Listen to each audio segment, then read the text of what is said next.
Estoy conectándome para comenzar en este momento la grabación.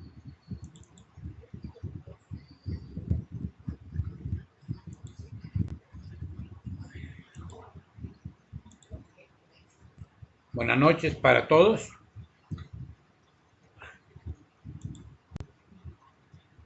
Estamos ya conectándonos. Bienvenidos.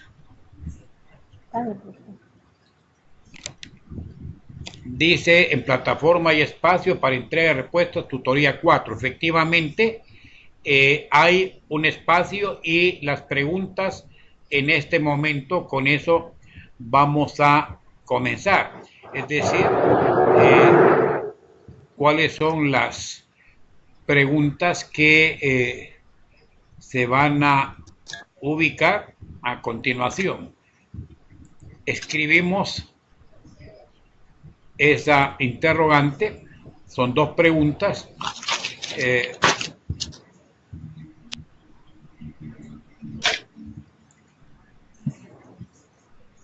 En este momento se los ubico acá en la misma, pero lo voy a escribir luego en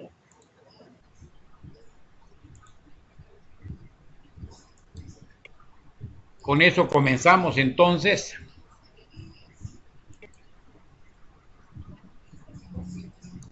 Dice la propuesta está orientado a plantear, discutir, dice, las características del aprendizaje. Se los voy a colocar en este momento en el escritorio para que puedan tener en mente lo que vamos a hacer, ¿verdad?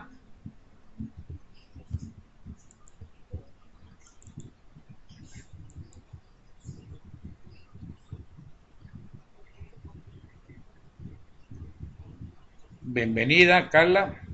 Estoy escribiéndoles acá, ¿verdad?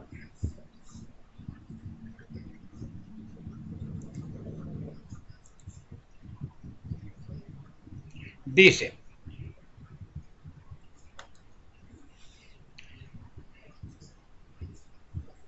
la propuesta es discutir sobre el potencial del aprendizaje, discutir las características del aprendizaje mediatizado señalado por Feuerstein. En la pregunta 1, aquí la tienen, ¿verdad? Eso es lo primero que deberíamos tener en cuenta. ¿Cómo podemos hacer para que los contenidos de matemática que se puedan relacionar con los valores y metas de la cultura y que no se queden en una simple memorización de fórmulas carentes de sentido para los estudiantes? O sea, ¿cómo podemos hacer para que los contenidos del área matemática que se tengan en alguna medida un establecimiento de relación con valores y metas de tipo cultural no queden simplemente en área abstracta, o sea, como una memorización de fórmulas carentes de sentido para los estudiantes? Y luego vamos a discutir sobre el valor del error como fuente de retroalimentación del aprendizaje, discutir sobre la categorización y tipos de errores, y la pregunta 2, desde su punto de vista, ¿qué estrategias de retroalimentación se podrán utilizar si un estudiante cometió un error de concepto? Plantear un ejemplo de este tipo de error y cuál es la estrategia sugerida. Estas son las dos preguntas. Yo se las voy a enviar a su correo, pero están orientadas ahí, sobre todo esta segunda, que va a tener mucho que ver con lo que hoy en la noche completamos. ¿Qué estrategias de retroalimentación uno puede usar si el estudiante cometió un error de concepto, planteando un ejemplo de este tipo, un error, y cuál es la estrategia sugerida? Entonces, estas preguntas se las voy a hacer llegar. Hay una agenda que la voy a compartir en unos minutos en el WhatsApp y también en el en el aula virtual, ¿de acuerdo? Bueno, muy bien, bienvenido, bienvenidas sean todas las personas que en este momento nos vamos a incorporar a este proceso y que en alguna forma pues ya hemos iniciado. Saludo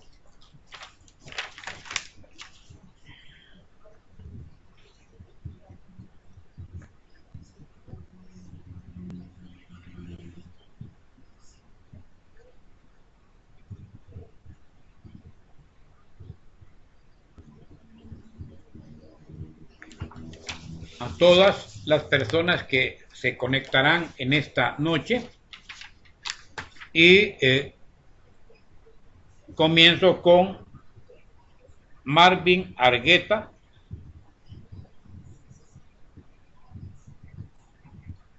con Carla Ramírez,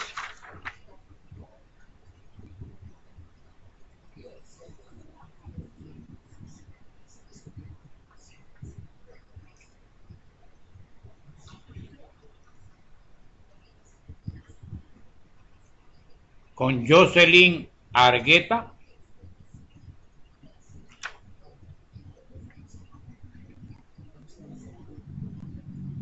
y con María Juana Bautista Morán de Carías, que son las 4 personas que en este momento tengo acá como personas participantes. Carla Ramírez me aparece 2 veces, no sé por qué, pero igual, no hay problema. Entonces, voy a comenzar y paso a compartir con ustedes la presentación. Me indican con micrófono abierto si tenemos visualización en este momento de la presentación que estamos haciendo. Ya la haremos en este momento, ¿eh? Está cargando, y es el valor del error como fuente de aprendizaje. Confirmar algunos de ustedes con micrófono abierto que están recibiendo la señal de la presentación en PowerPoint para iniciar la segunda etapa de esta tutoría. Confirmarme, por favor, Marvin, Jocelyn, María Juanita y Ramírez Carla. Cualquiera. Sí funciona. Confirmarme, por favor. No sé si tenemos recepción. Sí. Vamos a revisar en este momento. Buenas noches. Sí, perfectamente se visualiza. ¿Estamos bien? Sí. Sí. ¿Sí? ¿Se ve? ¿Carla? ¿Sí?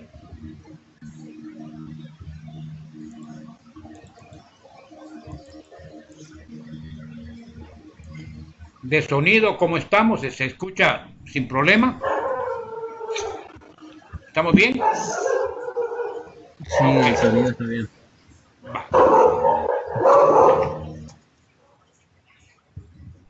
Muy bien, entonces vamos a... Pueden ya visualizar la presentación que vamos a... y cerrar micrófonos para que podamos tener mejor recepción.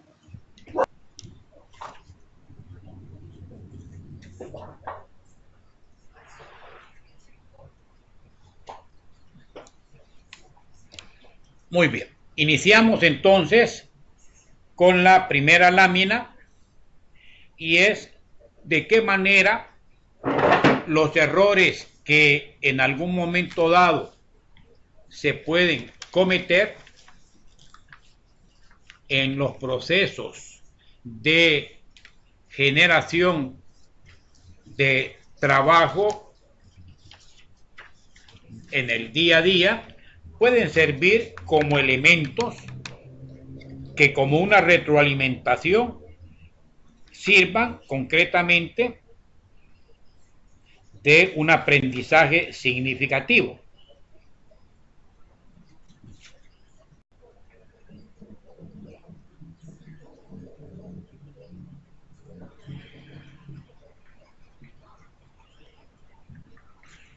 Leamos lo que aparece en la pantalla.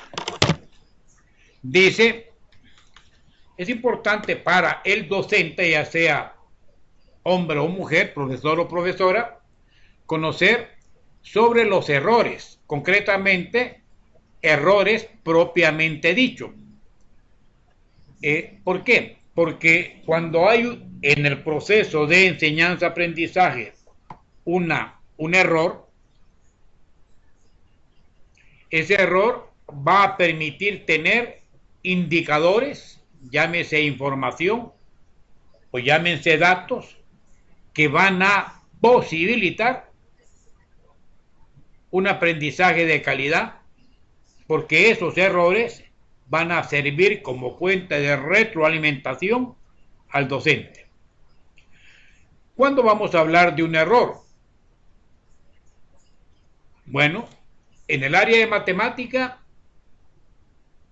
un error sería cuando estamos realizando una operación, concretamente le mandó usted a sumar 5 más 4, cuyo resultado es 9, y el alumno creyó que era una multiplicación y le dijo 20, o creyó que era una resta y le dijo 5 menos 4 es 1, cuando lo correcto es 9. Entonces, cuando el alumno realizando una práctica, ya sea mental, una práctica conceptual, una acción, una argumentación, etcétera, genera una respuesta no válida. Y desde el punto de vista de la institución matemática escolar. Aquí están los autores Godino, Batanero y Font, 2003, en el artículo 69. ¿Ya? Se asume que cuando un estudiante, un alumno, comete un error, en alguna medida a nosotros nos va a dar idea que no está fundamentado, así solidificado, el conocimiento que hemos tratado de impartir. Como lógica consecuencia, ese error que el estudiante está cometiendo se debe corregir, obviamente, y al mismo tiempo llevará al docente a reflexionar, a tener en cuenta qué ha sido o cuál ha sido la falla, porque va a permitir con esa falla, con ese error, generar un aprendizaje significativo en el tema que usted está desarrollando. Por lo tanto, estos errores que en el día a día pueden cometer los estudiantes en el área de la matemática son importantes. ¿Por qué? Porque permitirán en alguna forma enlazar, crear hilos que unan una premisa con un resultado erróneo y convertir que esa premisa se convierta en un resultado positivo. La idea entonces es que podamos darle significado a estos contenidos para que se puedan generar procesos y conocimientos apropiados. ¿Cómo se construye entonces a nivel matemático el conocimiento? Bueno, primero, si aparecen errores, esto me va a poder llevar a dos líneas de acción. Organizar estrategias para que se generen aprendizajes de calidad, que en el fondo es lo que nosotros buscaríamos. ¿Y qué se busca con esa organización de estrategias y generación de aprendizaje de calidad?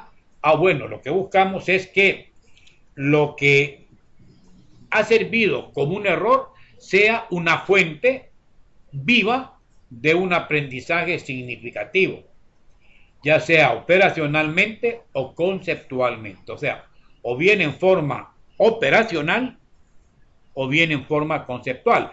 Por ejemplo, forma operacional, pues sería estar sumando y creer que está multiplicando, o al revés. O al revés, supóngase que está usted efectuando productos de signos en multiplicación. Pues es un concepto que le dice el producto de dos cantidades con el mismo signo, resultado positivo. Ese es un concepto, pero que en la práctica puede hacer que esté mal apropiado el estudiante. Entonces, estas herramientas generarán nuevas ideas, nuevos conocimientos, nuevos conceptos. Los errores, entonces, hablábamos de, pueden ser o bien operacionales o conceptuales. ¿Ve? Aquí lo mencionaba, operación o concepto. Puede ser un error operacional o un error conceptual. El doctor Luis Rico, que es un matemático español, en el 95 plantea la siguiente conclusión. Dice, los errores forman parte importante de toda producción que el alumno tiene en el desarrollo de sus aprendizajes en el área de las matemáticas. Los errores entonces van a constituir datos evidentemente objetivos que usted va a tener permanentemente en esos procesos enseñanza-aprendizaje. La pedagoga Rafaela Borasi, que es una autora, propone en sus textos nuevos rumbos para el análisis de los errores. Ha identificado que uno normalmente estos errores los puede analizar, identificar, clasificar, y al mismo tiempo esto nos permitirá llegar a líneas de acción o a estrategias que permitan o minimizarlos o eliminar totalmente esos errores. Entonces, Rafaela Borasi plantea más posibilidades para esa eliminación o minimización de errores a través de estrategias concretas. Dice, esos errores son instrumentos interesantísimos para ver cómo mentalmente un estudiante está apropiándose del conocimiento. Esto le establece también los pedagogos Piaget y Bernoulli. Aprovechamos los errores como elementos fundamentales para desarrollar la disciplina pedagógica. Kuhn y Lakatos plantean esto.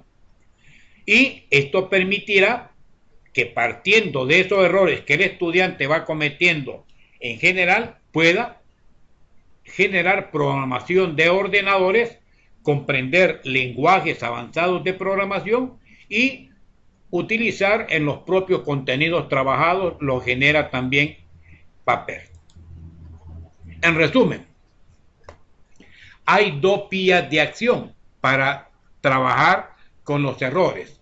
Primero, una vía conductista que involucra una superación del error y otra vía constructivista, o sea, a través de conductas o de construcciones se exploran las potencialidades que se tienen. En esas dos líneas de acción vamos con los errores.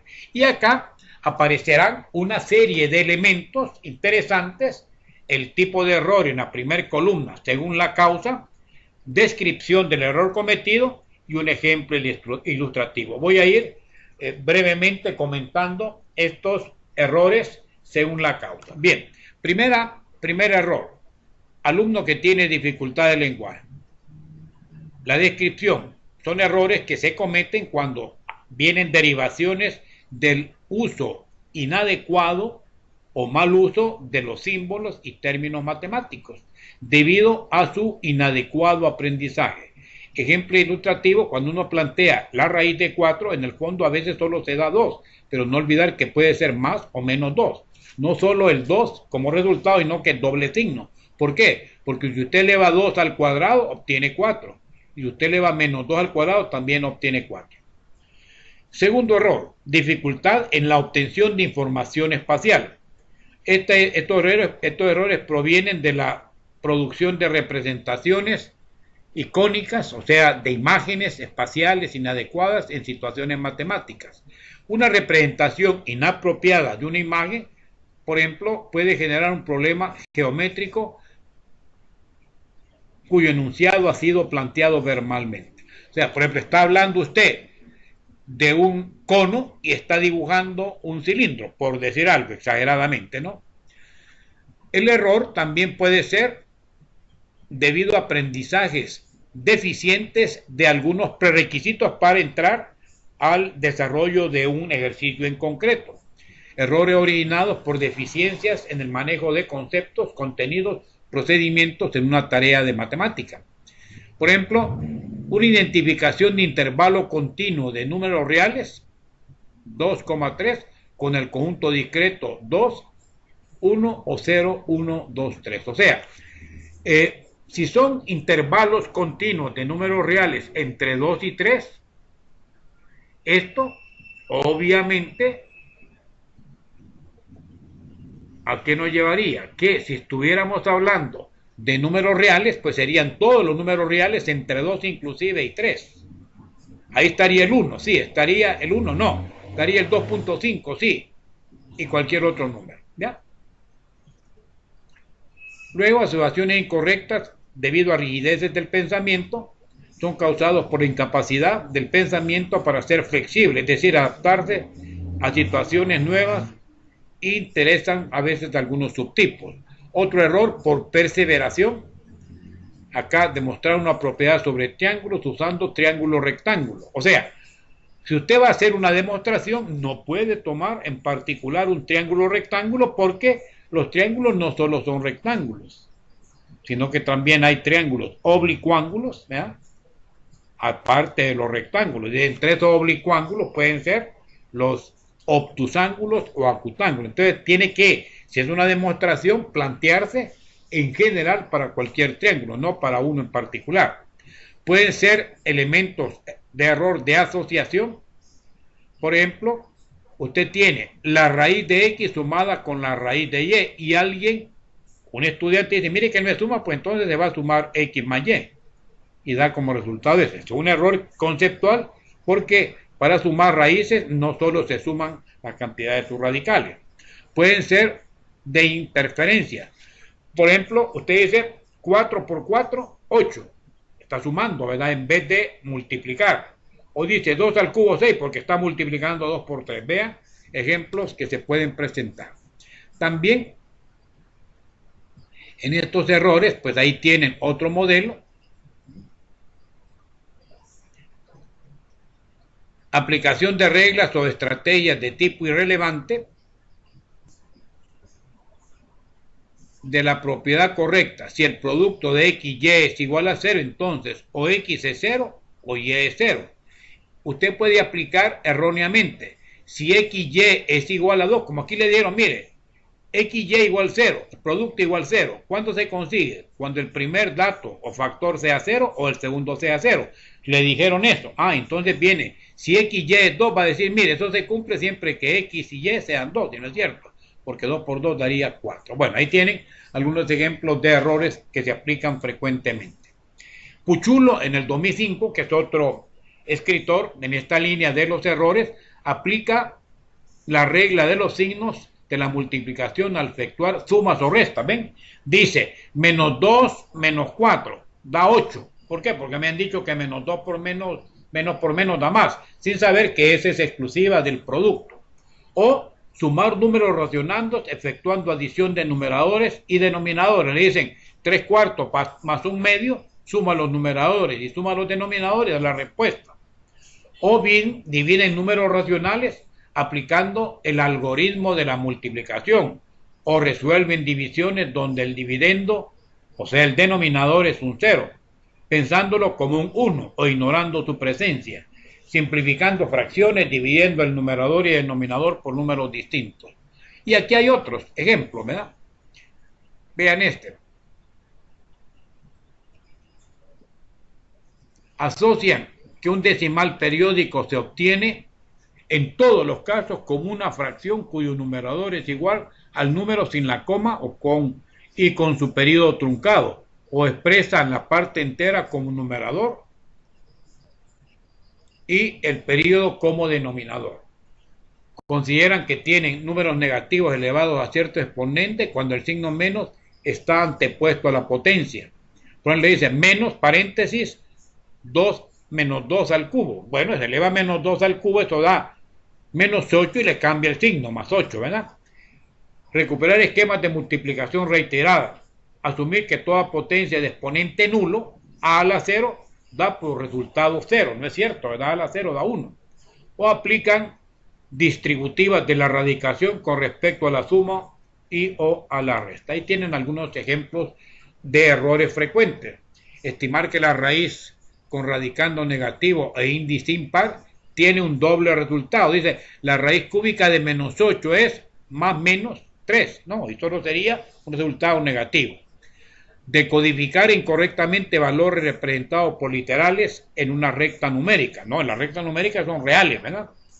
No logran determinar jerarquías, consideran factores negativos que transponen dividiendo y cambiando de signo, transponen factores como dividendo y no como divisores, etcétera, ¿no? Para Puchulo, los errores aparecieron en las producciones, es decir, en los ejercicios de los alumnos debido a concepciones inadecuadas, resultados de aplicación correcta y crédula de procedimientos imperfectos sistematizados, identificables totalmente, o bien procedimientos imperfectos y concepciones inadecuadas que no pudimos reconocer, o bien métodos y estrategias inventadas, no formales, pero algunas veces originales, para realizar algunas selecciones propuestas. Aquí tienen algunas situaciones presentadas en orden decreciente de complejidad, sin que por ello deberíamos restarle importancia, y que son altamente generadores de errores en los ejercicios de los alumnos.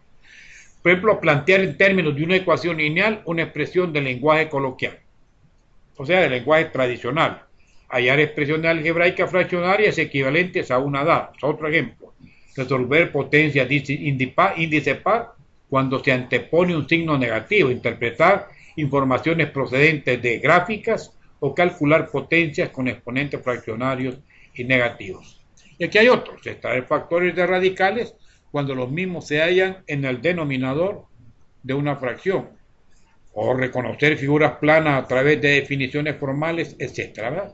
Y aquí aparecen otros errores: expresar variables de ecuaciones lineales en términos de la otra, etc. Reconocer altura de un triángulo, cómo se traza la altura, equivalencia entre expresiones periódicas y fraccionarias, solución de ecuaciones lineales, etc. Ustedes podrán pues ver ya más detenidamente, yo no me detengo más, por razones de tiempo, explicando cada una de estos detalles. Pero sí me detengo en lo siguiente: el error, cualquiera que haya sido, está necesariamente vinculado, relacionado con los procesos de enseñanza-aprendizaje, en tanto que el entendimiento de las personas, de alguna manera, es causa directa de él, de ese aprendizaje, de ese entendimiento. Además, muchos investigadores señalan que las dificultades que presenta el alumno son debidas muchas veces a estrategias de enseñanza inadecuadas que son llevados a cabo o adelante por los profesores. Entonces, muchas veces un mal aprendizaje, una estrategia inadecuada, genera un mal aprendizaje. Entonces, ¿qué se va a cambiar? Pues hay que cambiar la estrategia, ¿verdad?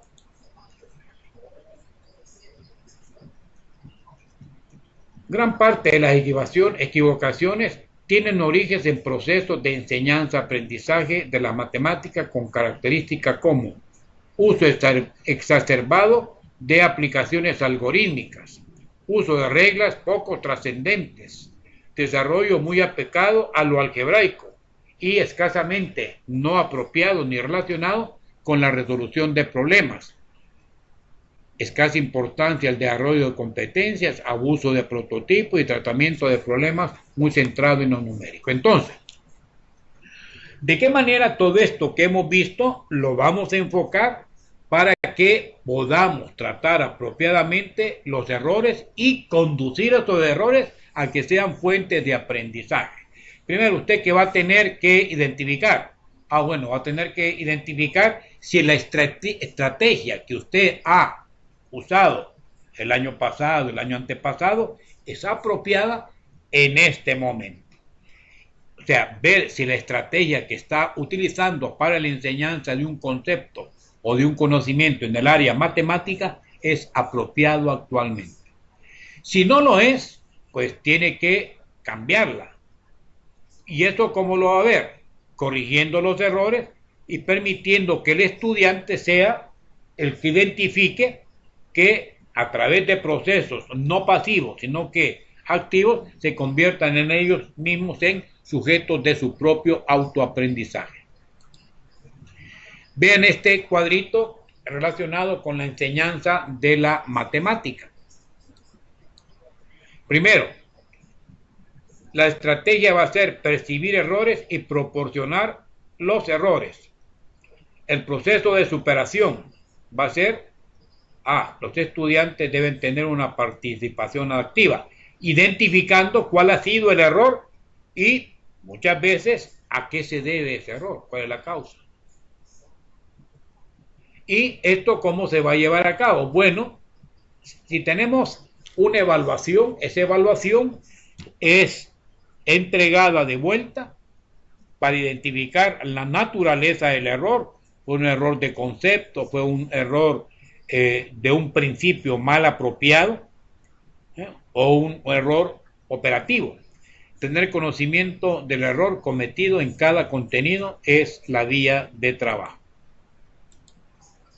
Codino, Batanero y Font dicen, es conveniente tener en cuenta esta idea cuando expresamos que los profesores deben tener acercamiento a los errores y dificultades que investigando didácticamente se documentan para cada tema, es decir, los contenidos de cada unidad de tipo didáctico deben ampliarse, adaptarse o variarse para poder tratar diversidad de errores y dificultades que los alumnos presenten. Y ahí vienen los modelos constructivistas en la enseñanza de la matemática. Primer elemento, ¿cuál es la regla que yo aplico en un momento dado? ¿En qué casos vale esa regla? ¿En todos o en algunos? Las condiciones bajo las que está el supuesto se cumple siempre. ¿Por qué la regla es verdadera en algunos casos y falsa en otros? ¿Cómo entonces yo puedo saber si algo es verdadero o algo es falso en procesos matemáticos? Y ahí es donde vamos a hablar el rol del docente, luego el rol de los educadores en la enseñanza y luego hago algunos comentarios. Entonces, primero, el rol del docente. Normalmente los docentes se forman en instituciones educativas y forman las nuevas generaciones de maestros. Si son del área de matemática, decíamos, aparte del conocimiento, el docente de matemática debe tener claridad en los valores, porque la matemática no solo es número, también genera valores. Uno de esos valores es el orden, si se fijan. Personas que trabajan en matemática deberíamos ser más ordenados en nuestros planteamientos que otras personas, incluso en la copia que tenemos que hacer o en la exposición que tenemos que realizar. Pero por otro lado, debemos de trabajar con actitudes positivas. ¿Esto qué les va a generar? Cuando una persona está no solo enseñando conocimiento matemático, sino que actitudes positivas y valores positivos, usted está generando en una persona que va a tener una calidad de vida mejor que probablemente la que nosotros hemos tenido. Pero por otro lado, no hay que olvidar que los docentes cumplen con ser mediadores o facilitadores y en algunos casos personas que estimulan que los estudiantes tengan un rol no pasivo sino que activo. Organizan sus grupos de clase, animan, porque no solo es en una clase el concepto de hacer ejercicio, sino que también dinámicas de trabajo, observan y investigan. O sea, se convierten en observadores cuando el estudiante está trabajando, pero al mismo tiempo los resultados de sus pruebas pueden ser frutos de investigaciones que debe desarrollar. Vienen ahora las características que idealmente debería tener él o la docente que trabaje en matemática.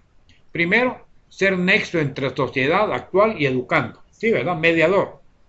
Mediador entre ellos y el conocimiento. En el colegio o en escuela, el rol del docente es de agente de consolidación de estilos de vida democrático. Esta tarea se concentra en relaciones pedagógicas y en relaciones educativas con los mismos estudiantes. Las relaciones educativas que practica el docente con sus estudiantes o con los estudiantes que son adolescentes permiten que el alumno pueda dirigirse hacia una serie de estrategias que permitan la construcción de su propio conocimiento, volviéndose facilitadores en ese momento de desarrollo actual, pasando esas zonas de desarrollo actual a zonas de desarrollo próximo. Y aquí hay otra serie de indicaciones. Establece ambientes que propicien desarrollo socioafectivo y cognitivo, evaluar el currículo en función de requerimientos socioafectivos y sociocognitivos, realizar planeamientos de tareas en función de evaluaciones, conducir la enseñanza, evaluar procesos, estimular la autoeducación, realizar seguimiento individual y crear condiciones para comunicación y participación de los padres en la tarea educativa. Entonces, el educador que enseña matemática debe de tener como elemento fundamental las zonas mentales de desarrollo próximo, generando potencialidades y experiencias significativas, y un desarrollo integral es el objetivo fundamental a través de currículos cognitivos. En su rol de facilitador y mediador también sirve como el docente como un catalizador, produciendo relaciones de conocimiento importantes entre el adolescente y sus experiencias, y ayuda al estudiante a entender el significado general de sus experiencias en relación a nuevos aprendizajes, nuevas relaciones, etc. Y entonces el docente se convierte en elemento mediador, y la finalidad de esa mediación es extraer experiencias que los estudiantes tengan buscando aprendizajes de máxima utilidad, aplicar estrategias para percibir el mundo, profundizar en los conceptos de pensamiento sistemático, claro y efectivo, aprender a resolver problemas.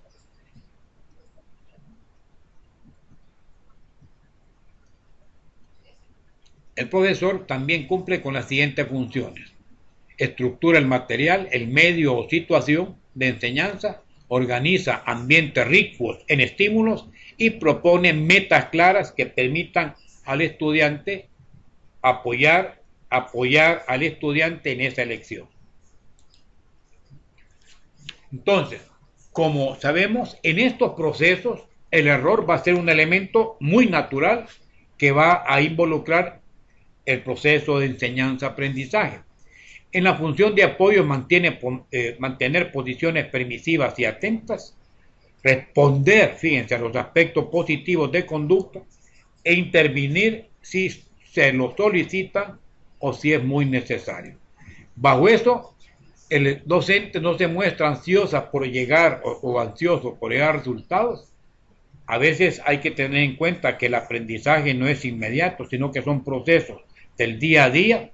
Actitud y actividad muestra a un adulto interesado en lo que sucede a su alrededor con sus estudiantes, seleccionar actividades que demuestren saber que enseñamos lo que sentimos y recurrir tanto como pueda a preguntas cada vez que lo hace. Bajo esos, pues aquí hay otros modelos: preguntar, si pregunta, da tiempo, propone medios, reformula, etcétera. Al formular preguntas no señala a un alumno en particular y al mismo día a día. Si hay trabajos grupales, adopto el tono y actitud de quien construye con el grupo. Si un argumento no es aceptado, actúa como reconociendo que no son convincentes en el grupo. Usar lenguajes matemáticos precisos, apoyar individualmente al estudiante y, sobre todo, estimular la expresión personal. Entonces, ¿qué elementos vamos a tener en el rol de docente? Pues lo siguiente: prácticas pedagógicas, fomentar autonomía, incentivar la curiosidad en los estudiantes y no conocimientos acabados, sino que puedan ser construidos. Ok.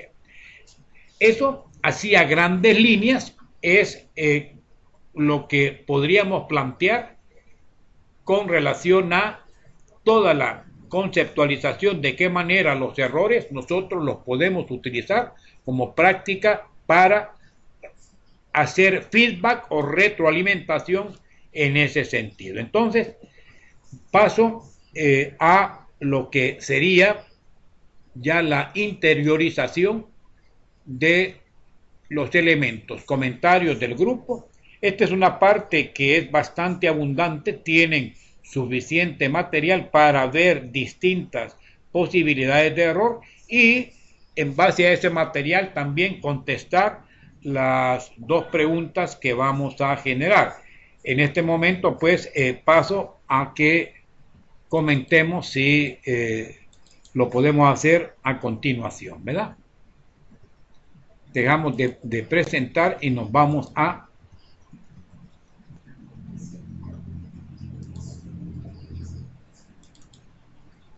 ok, dejo micrófono abierto para que podamos comentar tal vez desde su propia experiencia como estudiantes o en el área de matemática cuando estudiaron bachillerato o cuando han estudiado alguna materia en concreto que tenga que ver con conocimiento matemático, qué errores son los más frecuentes que se pueden presentar, ¿verdad? Uno va conociendo qué dificultades ha tenido en el desarrollo de su proceso formativo, pero por otro lado, también identificar que estas dificultades conceptuales o errores sirven de base para generar conocimientos significativos. Entonces, voy a pasar a la parte relativa a los aportes que cada quien pueda hacer brevemente y en 5 minutos más o menos vamos a completar este modelo. Yo les voy a enviar este material a sus correos, el material de las preguntas, etcétera, ¿verdad? Bueno, comentario. Juanita dice, creo que la mayoría no nos gustan los errores, pero son muy importantes para nuestro aprendizaje, porque de los errores aprendemos y son los que menos se nos olvidan, aunque creo que depende obviamente de la madurez de cada uno aceptar los errores y aprender de ellos. Fíjense que en la vida no siempre todo proceso, si es de conocimiento, va a tener un resultado de una efectividad a un 100%.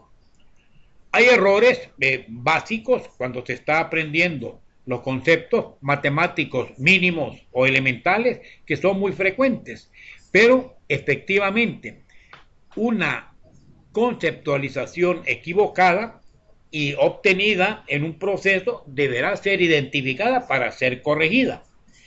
¿A qué nos lleva esto? Que necesariamente para poder generar aprendizajes apropiados o significativos, usted tiene que ejercitarse. No hay de otra. O sea, imposible que alguien reconozca un error si no se ejercita, si no practica. ¿Ven? ¿Por qué? Porque si solo lo piensa, si solo lo hace mentalmente y no lo escribe, difícilmente lo va a poder alguien identificar y difícilmente alguien le podrá ayudar. Otra participación. Marvin va a participar.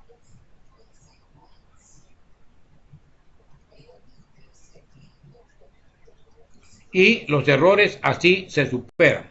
¿Sí? Correcto. Cuando uno los identifica, pues la idea es que no se cometan de nuevo. Algunas veces, qué decirle, son dificultades, equivocaciones, errores que se tienen que cuesta desligarse de ellas.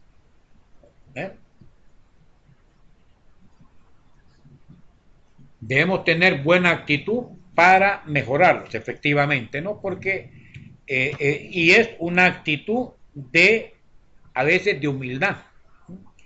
en las clases, algunas veces una persona no pregunta por pena, por, qué decirle, temor a que los demás lo vean que tiene una duda. Y no, aquí en estos procesos de enseñanza-aprendizaje usted debe de interactuar de tal manera que una duda manifiesta, se expresa y eso viene una retroalimentación que permite aclarar la situación. Ok, otra participación.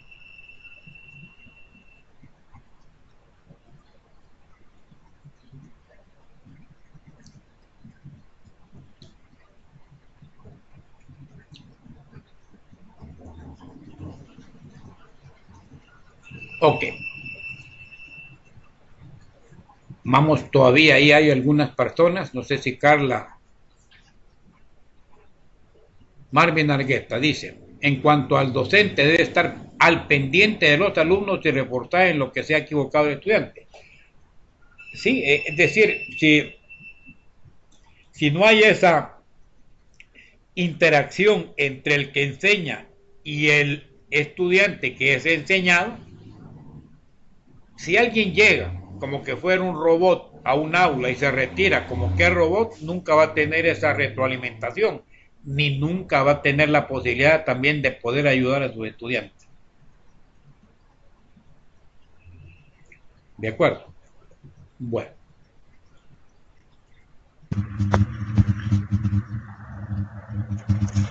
Hola, Listo. buenas noches. Carlita, de alguna participación, sí, si la va a hacer, Sí, dígame. sí, yo, fíjese de que, bueno, yo he cometido, bueno, varios errores, digámosle así, a la hora de ponerme a estudiar. No sé si esto es apegado al tema o me estoy saliendo, No, no, no. pero yo quisiera que usted nos diera recomendaciones de cómo saber estudiar para la hora de aprender los conceptos y aplicarlos a los ejercicios matemáticos. Porque a Vaya, mí, por ejemplo, a mí es el error que es la complicación que he tenido últimamente. fíjese que le respondo, ¿cómo no?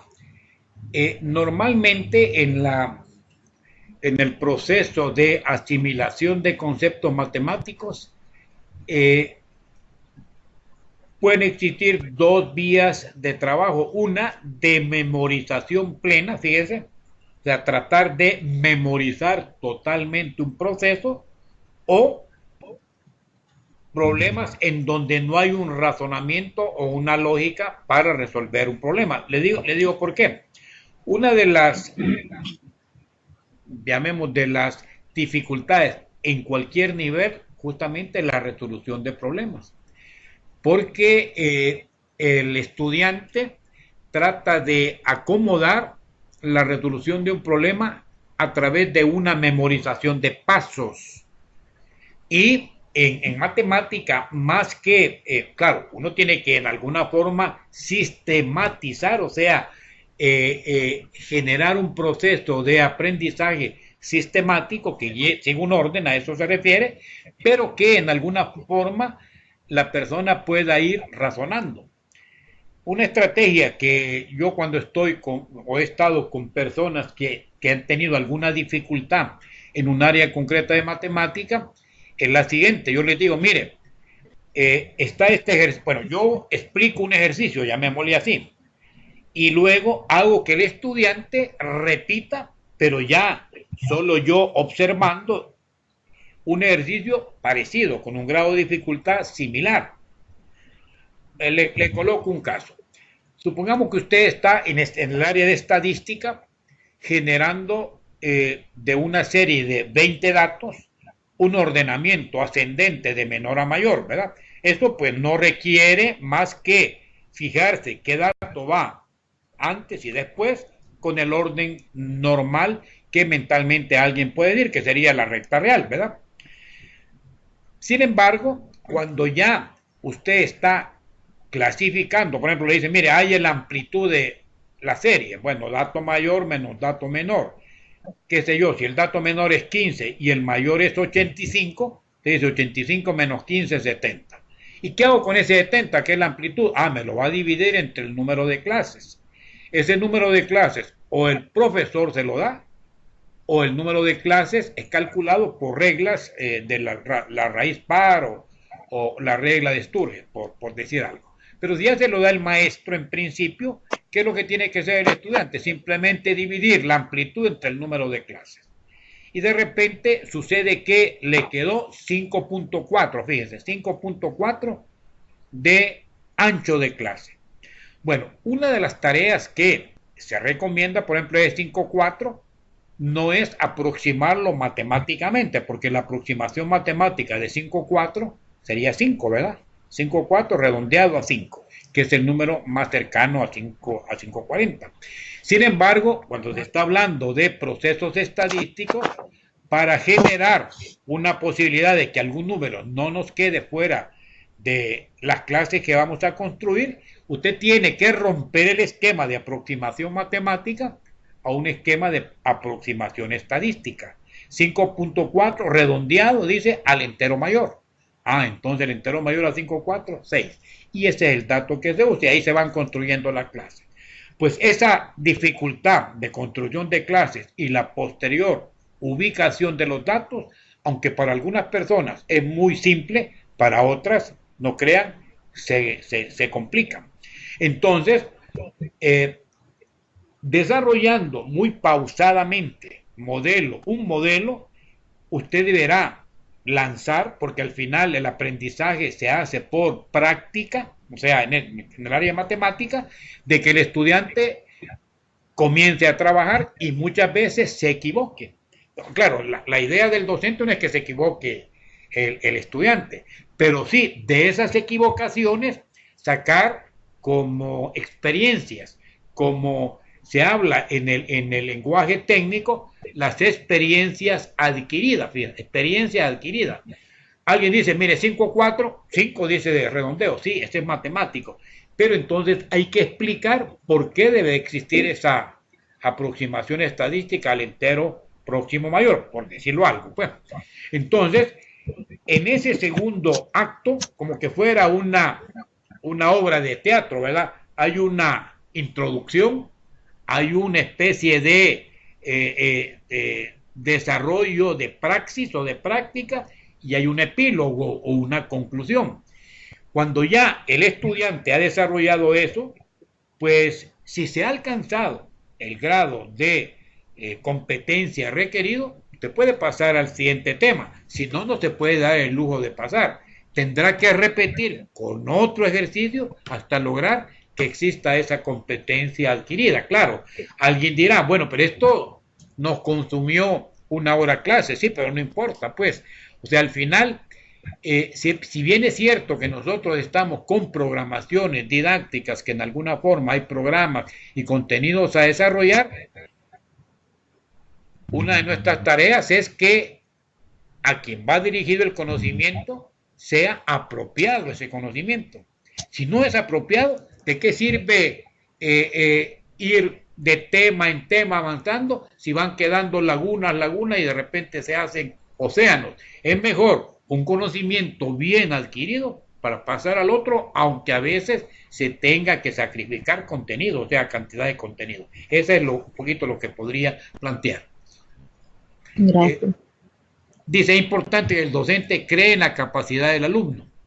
Este problema es gravísimo. Si los docentes pensamos que nuestras funciones de transmisores del conocimiento, estamos de algún modo dando por hecho que el alumno no es capaz de hacerlo por sí mismo.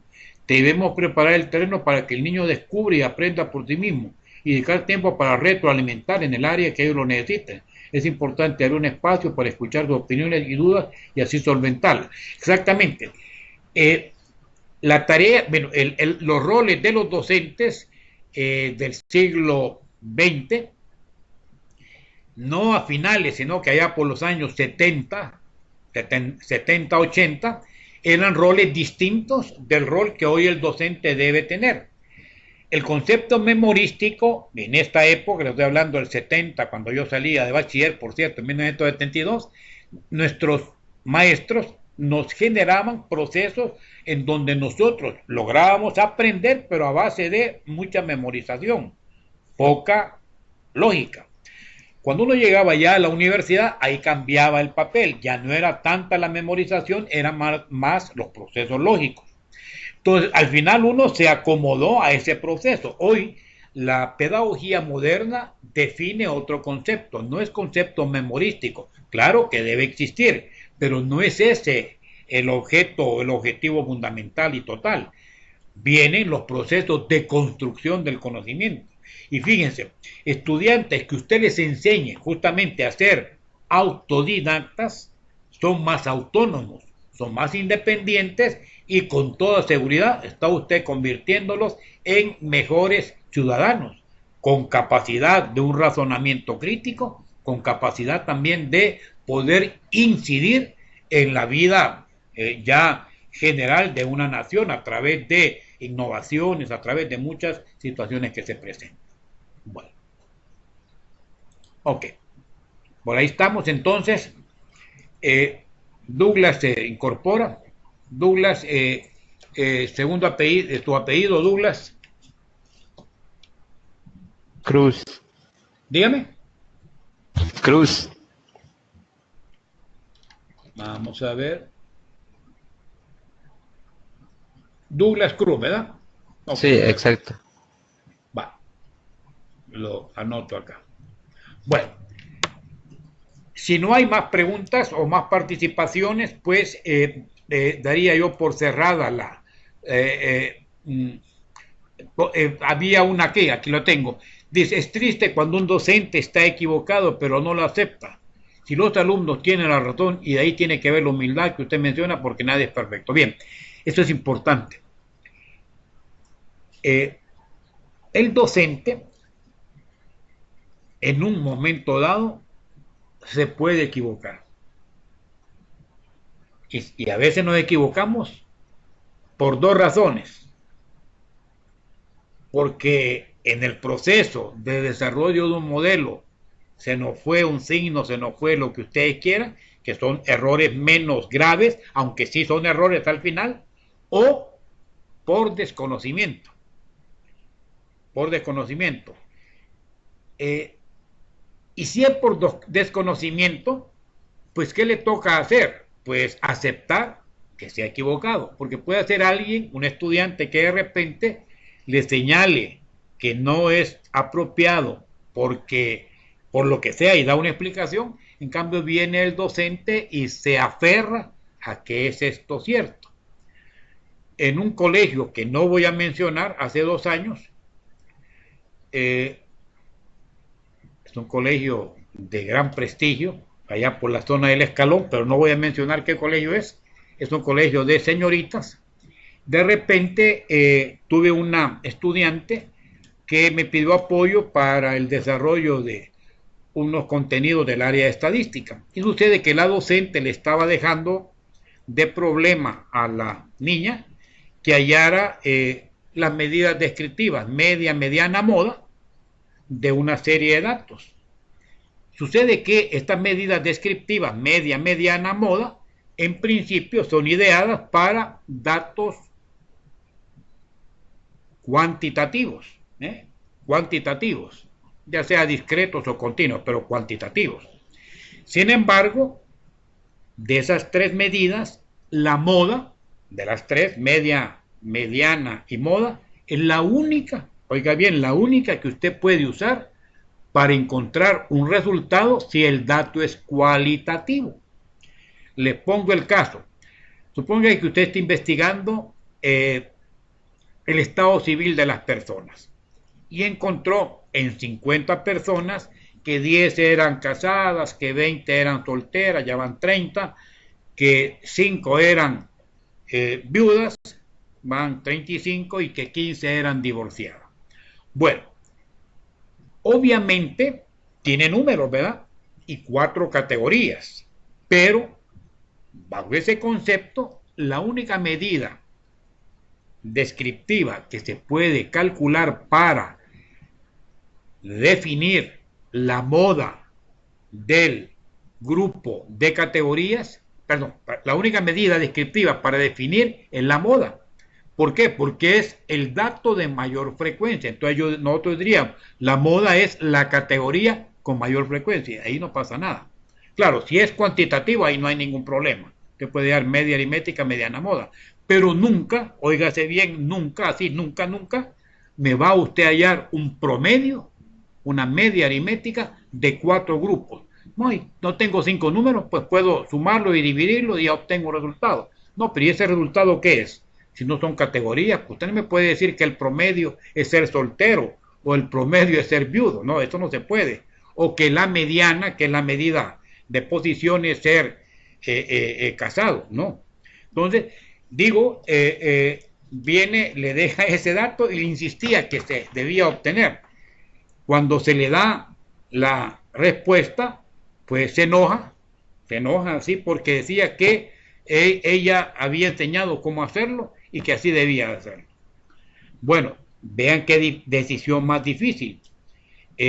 Alguien que insiste en equivocarse y que está equivocando a su estudiante. Su estudiante, de repente viene otra persona y le dice, mire, esto no es correcto. El estudiante queda ahí entre la espada y la pared, ¿verdad? La situación esta que les cuento es una situación real. Entonces, en conclusión, si uno no se ha preparado y de repente hace un ejercicio y se equivocó, pues lo menos que alguien puede hacer es decirle a su estudiante, mire, le doy la solución a este ejercicio el día de mañana, porque obviamente me he equivocado. Punto. Claro, aceptar eso es de personas maduras, no prepotentes, ¿verdad? Pero ese es un consejo de oro que yo se los doy, ¿verdad? Es decir, si se equivocaron, acepten su error y al día siguiente resuelven ese error. Ganarán más confianza con sus estudiantes que si persiguen insistir en una falla que ha sido visualizada por todos, ¿verdad? Ok. ¿Alguna otra participación? Bien, Douglas está escribiendo, con él terminamos y dejaríamos esto ya acá. Les voy a enviar vía correo la agenda 4, ahí van las preguntas. No olvidar que también he enviado al correo este mismo día las indicaciones que estaban también ya en plataforma sobre de qué manera van a ser la infografía que tendrán que presentar el próximo jueves, que si no me equivoco es jueves, ¿qué? ¿Jueves o viernes? No, 9 de noviembre es viernes, ¿verdad? Viernes 9. De todos modos, el próximo jueves a las 9 de la noche, aunque sea media hora o 40 minutos, nos vamos a reunir los que puedan. Si hay alguna duda sobre esas preguntas teóricas, que hay una fecha ahí que ya la pueden ver en la unidad 4, ¿verdad? Para entregar esas 2 respuestas de la tutoría, y también para, si hay duda todavía sobre la construcción en base a los conceptos de la diversidad en el aula, la construcción de la infografía. Así que Douglas decía, fíjese que a mí me dijo una maestra que aunque uno estuviera equivocado, debía seguir en lo mismo, aunque esté equivocado lo que diga. Eso es lo que usted ha dicho. Y bueno, yo creía así, pero ahora me aclaró en eso. Sí, no, si usted se equivocó, mi querido amigo, acepte ese error. Ganará más confianza en sus estudiantes por un error cometido ahí y superado que por quedar de campeón de la equivocación en múltiples ocasiones. Así que eso, yo envío el material este que le estoy diciendo, y los que puedan conectarse el próximo jueves va a ser el mismo vínculo el que usamos para la tutoría de tipo de repaso que tendremos el próximo jueves. Y esta tutoría, la que está también grabada, en este momento la terminamos y les envío el link para que lo puedan en YouTube descargar y ver si acaso necesitamos algo más. Así que Juanita, Carlita, Marvin, Douglas y Jocelyn, feliz noche, que Dios les bendiga. Nos veremos en la próxima tutoría el día jueves y les envío en unos minutos a sus correos y al WhatsApp también el material, ¿de acuerdo? Entonces, bendiciones y hasta la próxima. Un gusto estar con ustedes. Feliz noche. Gracias, buenas noches. Buenas noches.